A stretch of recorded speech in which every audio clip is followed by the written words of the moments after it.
أشهد أن لا إله إلا الله وحده لا شريك له وأشهد أن محمدا عبده ورسوله فإن خير الحديث كتاب الله وخير الهدي هدي محمد صلى الله عليه وسلم وشر الأمور محدثاتها وكل محدثة بدعة وكل بدعة ضلالة وكل ضلالة في النار. قال النبي صلى الله عليه وسلم إن لكل قوم عيدا وهذا عيدنا. رواه البخاری. دینی بھائیوں، میرے اپنے بزرگوں، نوجوانوں اور پردہ نشین ماؤں اور بہنوں، اللہ کے نبی صلی اللہ علیہ وسلم نے بیان فرمایا کہ ان لکل قوم عیدا وہذا عیدنا، کہ ہر قوم کی ایک عید ہوتی ہے اور یہ میری عید ہے. گویا کہ اللہ کے نبی صلی اللہ علیہ وسلم نے اپنی اس عید کو سب سے الگ تھلگ قرار دیا، اس لیے کہ ہماری اس عید کے اندر جو خوبیاں ہیں، جو اچھائیاں ہیں، وہ دنیا کی کسی عید کے اندر نہیں. پہلی خوبی جو ہماری اس عید کی ہے وہ یہ کہ ہماری یہ عید محض خوشی اور مسرت ہی نہیں بلکہ عبادت ہے، یعنی ہم عید بھی مناتے ہیں اور اللہ تعالیٰ اجر بھی دیتا. اسی طرح دوسری خوبی جو ہماری اس عید کی ہے وہ یہ کہ ہماری یہ عید پاکیزہ اور صاف ستھری ہے. بے حیائی، عریانیت، شراب نوشی، گانا بجانا، یہ چیزیں خوشی کا معیار نہیں بلکہ بربادی کا پیش خیمہ ہے. اسی طریقے سے ہماری اس عید کی ایک اہم خوبی یہ ہے کہ ہماری اس عید میں کسی کو تکلیف دینا جائز نہیں. اپنی عید کی خاطر، اپنی خوشی کی خاطر کسی کے چین کو غارت کرنا ہماری اس عید میں ایسی چیزوں کی گنجائش نہیں. چنانچہ پٹاخے پھوڑنا، ریلیاں نکالنا، سڑک جام کرنا، اس طرح کی چیزوں کی گنجائش نہیں ہے. اسی طریقے سے ہماری اس عید کی ایک اہم خوبی یہ ہے کہ ہماری اس عید کے اندر پوری انسانیت کے لیے امن و شانتی کا پیغام موجود ہے. اور یوں تو اسلام نے اپنے ماننے والوں کا نام ہی مومن اور مسلم رکھا اور اسی پر بس نہیں کیا بلکہ اس کے تقاضوں کو بھی پورا کرنے کا حکم دیا. چنانچہ فضالہ بن عبید رضی اللہ تعالیٰ عنہ فرماتے ہیں کہ قال رسول اللہ صلی اللہ علیہ وسلم فی حجۃ الوداع، کہ اللہ کے نبی صلی اللہ علیہ وسلم نے حجۃ الوداع کے موقع سے آج ہی کے دن یہ بیان فرمایا تھا کہ الا اخبرکم بالمؤمن، کہ اے لوگوں کیا میں تمہیں یہ نہ بتاؤں کہ مومن کون ہے؟ مومن کسے کہتے ہیں؟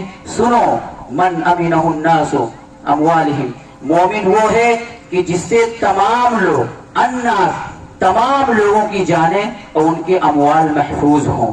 والمسلم، اور آپ نے بیان فرمایا کیا میں تمہیں یہ نہ بتاؤں کہ مسلم کسے کہتے ہیں؟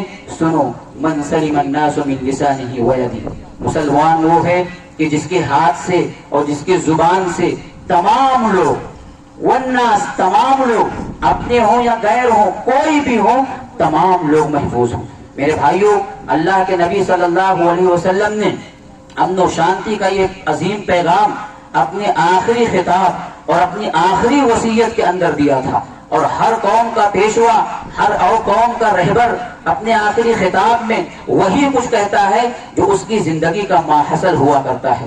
یقیناً قدم قدم پر آپ کی زندگی میں امن و شانتی کا پیغام ملتا ہے، الفت و محبت کی تعلیم ملتی ہے اور عفو درگزر کی ایسی مثالیں ملتی ہیں کہ آپ تصور نہیں کر سکتے. صحیح بخاری کے اندر سمامہ بن اسال کا واقعہ موجود ہے. کون تھا یہ شخص؟ صحابہ کرام کا قاتل تھا، اللہ کے نبی کا دشمن تھا. صحابہ کرام کے ہاتھوں گرفتار کر کے لایا گیا.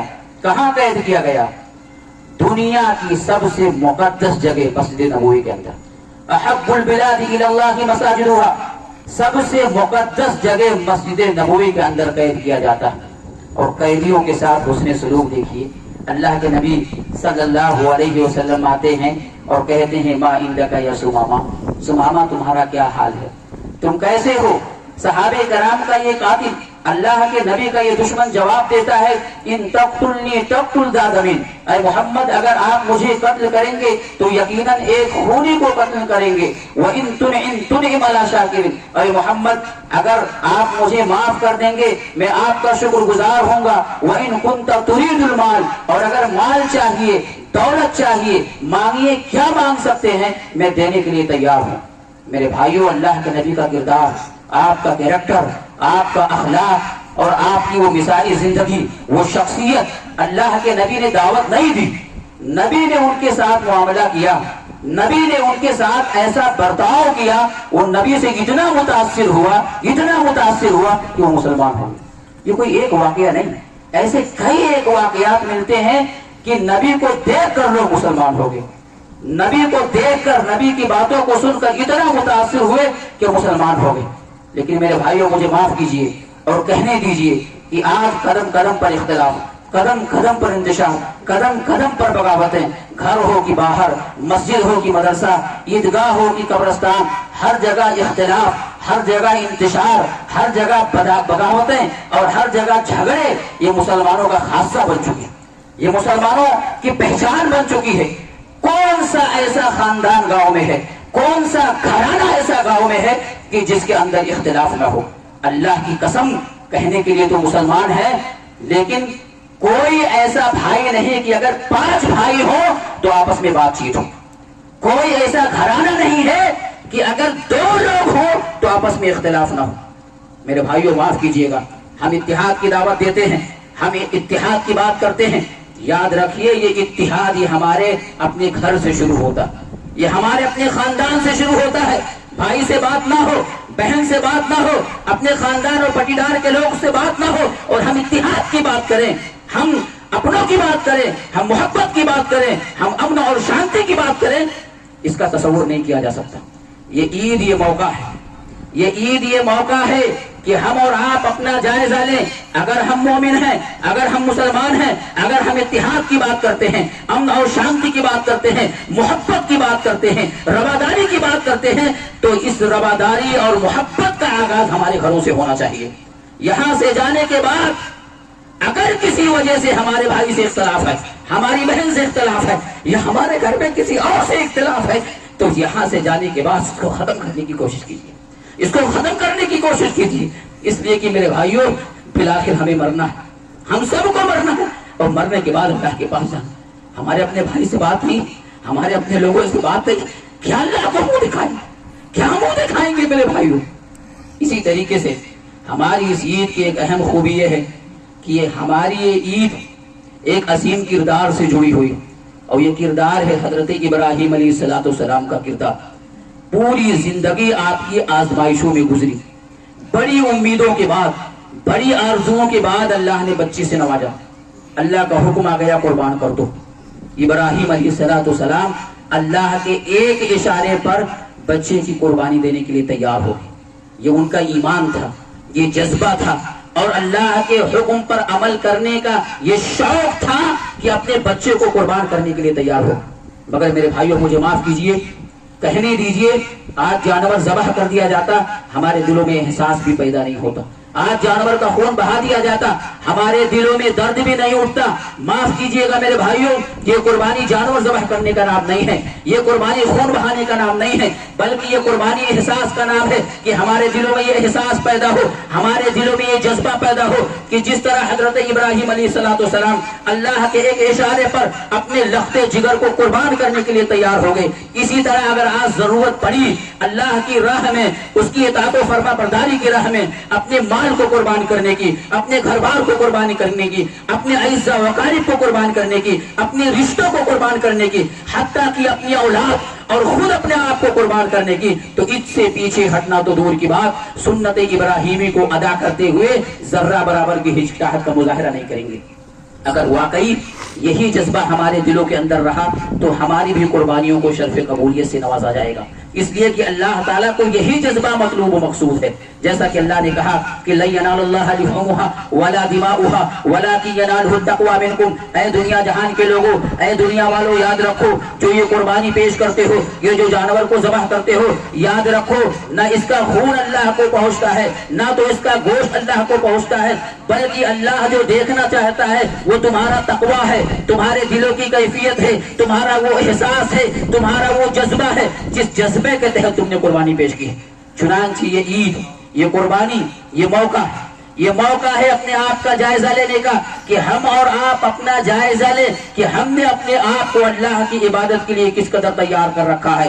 ہم نے اپنے آپ کو اللہ کی بندگی کے لیے کس قدر تیار کر رکھا ہے، ہم اللہ کی نافرمانی سے کتنا شرماتے ہیں، اس کے جنت سے کس قدر خوف پاتے ہیں اور اس کی جنت کے لیے کتنی محنت کرنے والے ہیں۔ یہ موقع ہے اپنے آپ کا جائزہ لینے کا، یہ موقع ہے اپنے آپ کا جائزہ لینے کا کہ ہماری زندگی کا ایک ایک پل ہماری زندگی کا ایک ایک لمحہ، ہماری زندگی کا ایک ایک سیکنڈ اللہ رب العالمین کے حکم کے تابع ہونا چاہیے۔ اگر ہمارا ہاتھ اٹھے تو اللہ کی خوشنودی کے لیے، اگر ہماری زبان کھلے تو اللہ کی توحید کی سربلندی کے لیے، اگر ہمارا قدم اٹھے تو اللہ رب العالمین کی رضامندی کے لیے۔ مختصر یہ کہ کوئی بھی لمحہ، کوئی بھی گھڑی، کوئی بھی سیکنڈ اللہ رب العالمین کے مرضی کے خلاف نہ اٹھے، یہی ہے تقویٰ اور یہی ہے اس قربانی کا پیغام۔ آخری بات ذکر کر کے میں اپنی بات ختم کروں۔ دیکھیے ہماری اس عید میں ایک عظیم پیغام یہ موجود ہے کہ ہماری یہ عید روز محشر کے یاد کا ایک ذریعہ ہے، یعنی اس بات کو یاد کرنا کہ جس طرح آج ہم سب یہاں جمع ہوئے ہیں کھلے آسمان کے نیچے، مرد عورت سارے لوگ، اسی طرح محشر کے میدان میں بھی جمع ہونا ہے۔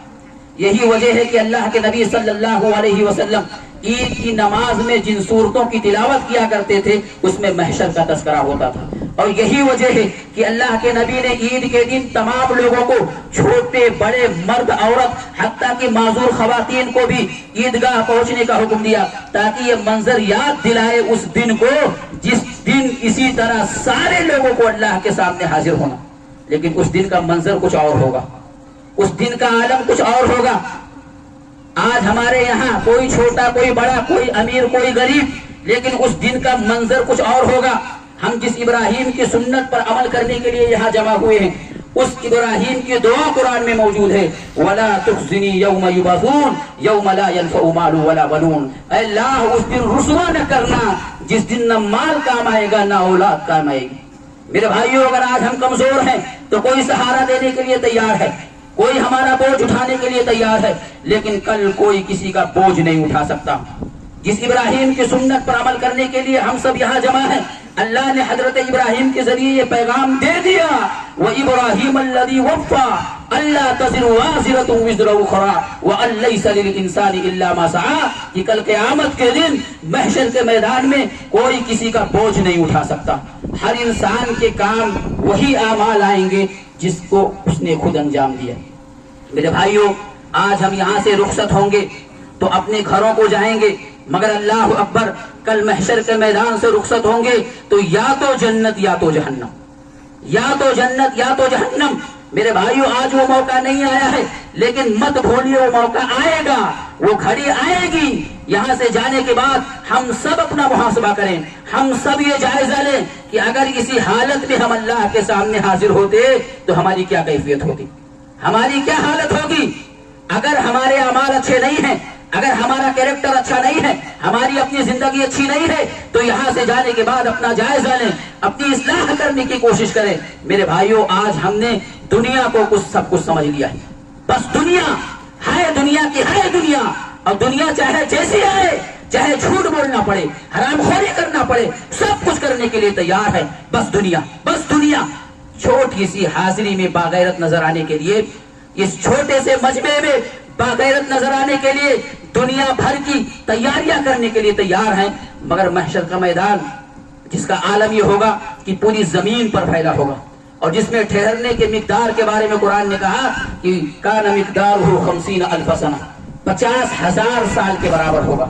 اس دن کے لیے کیا کیا، اس دن کے لیے کیا کیا؟ میرے بھائیوں، یاد رکھیے، دنیا ہی سب کچھ نہیں ہے۔